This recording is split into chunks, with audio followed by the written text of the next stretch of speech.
Tiger মুরগির brooding ব্যবস্থাপনা নিয়ে একটি বিস্তারিত স্বাগতম। আজ আমরা আলোচনা করব টাইগার মুরগির ব্রুডিং ব্যবস্থাপনা সম্পর্কে। পরিচিতি: টাইগার মুরগি বাংলাদেশের একটি জনপ্রিয় জাত যা দ্রুত বৃদ্ধি পায় এবং রোগ প্রতিরোধ ক্ষমতা ভালো। সঠিক ব্রুডিং ব্যবস্থাপনা করলে এই মুরগি থেকে ভালো উৎপাদন পাওয়া সম্ভব। ব্রুডিং কী এবং কেন প্রয়োজন?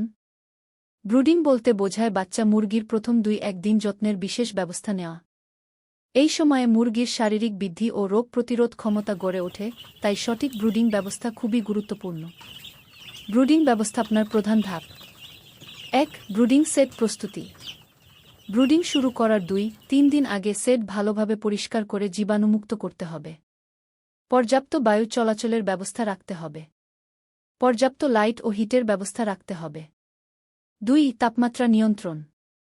প্রথম সপ্তাহে তাপমাত্রা 3-4 রাখতে হবে। প্রতি সপ্তাহে তাপমাত্রা 2-3 কমিয়ে আনতে হবে।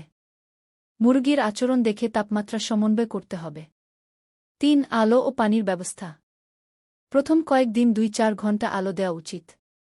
সবসময় বিশুদ্ধ ও গরম পানি সরবরাহ করতে হবে। 4. খাবার ও পুষ্টি। প্রথম দিন গ্লুকোজ ও মাল্টিভিটামিন দেওয়া উচিত। ভালো মানের স্টার্টার ফিড ব্যবহার করতে হবে। প্রতিদিন ফিড পর্যাপ্ত পরিমাণে দেওয়া প্রয়োজন। 5. পরিষ্কার পরিচ্ছন্নতা ও স্বাস্থ্য ব্যবস্থাপনা। প্রতিদিন লিটার বদলানো ও সেট শুকনো রাখা উচিত।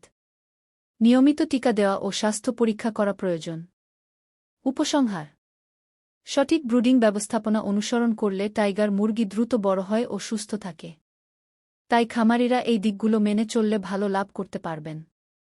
পরবর্তী পর্বে আমরা আলোচনা করব মুরগির খামারে রোগ প্রতিরোধ ব্যবস্থা নিয়ে। ধন্যবাদ। হালিমা পোল্ট্রি ফার্ম চ্যানেলটিকে সাবস্ক্রাইব করেন। ধন্যবাদ সবাইকে ভিডিওটি দেখার জন্য।